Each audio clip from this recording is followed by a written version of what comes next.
Where were you on 9/11? We're going to ask that question a number of times tonight. For my colleague, Linda Carson, it was in the room with President Bush when he learned about the attack on America. Linda. That's true, Alan. President Bush came to Emma E. Booker Elementary School that day to promote reading.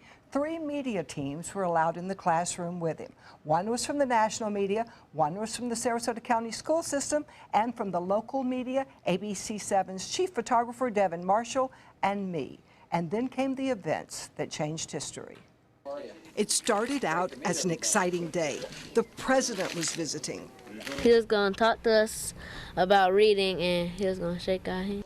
I stood a few feet away from the president as he listened to Mrs. Sandra Daniel's second graders read. Suddenly, the chief of staff, Andrew Card, stepped up and whispered in his ear. I thought he said, "Time to move on." President Bush looked very thoughtful, let the student who was reading finish, and stood up. We reporters had been told to leave our phones outside, but ABC reporter Ann Compton had hers, and she said, "Mr. President, do you know a second plane just hit the World Trade Center?" He said, "We're about to address that," and walked out. We know now he stepped into a nearby room for a quick briefing. Suncoast dignitaries chosen to stand on the podium with the president in the media room knew nothing of the attacks. They started to applaud as the president entered, then realized something was wrong. Today we've had a national tragedy. 2 airplanes have crashed into the World Trade Center in an apparent terrorist attack on our country.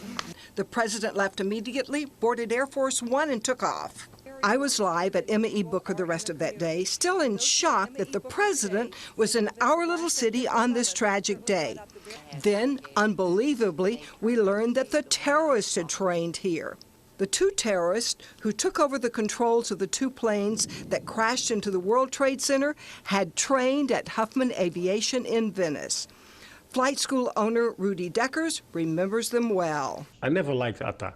I called him dead man walking. His face was impressionless. He had his eyes were terrible. It was just not a pleasant person. But the other man he liked. If Atta was nasty, he tried to be nasty, but his character was not a nasty person. He was actually a very friendly person. Both men were seen frequently at the Venice Library and at local restaurants. We spoke to fellow students. I hate to say this, but they look like they were up to something always, you know? Yeah. You know when you two guys are just kind of like mulling around, whispering to each other type of thing. The 2 terrorists lived in this house in Venice with Charles and Drew Voss for about a week. Then Charles kicked them out because they were so rude to his wife.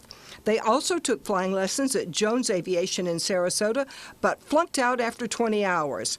And a 3rd terrorist, Ziar Jara, took flying lessons at the Florida Flight Training School, also in Venice. Barbara Draper ran a Western store in downtown Sarasota.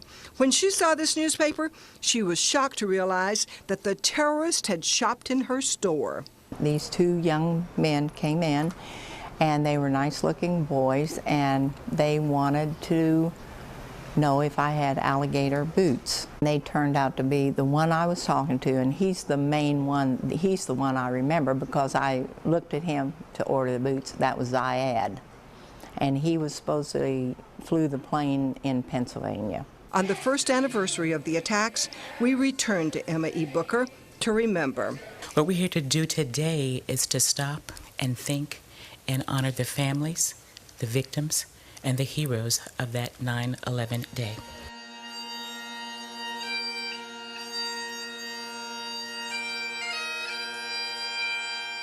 September 11th, 2001. A day that brought great heartbreak, but also great pride in our fellow Americans.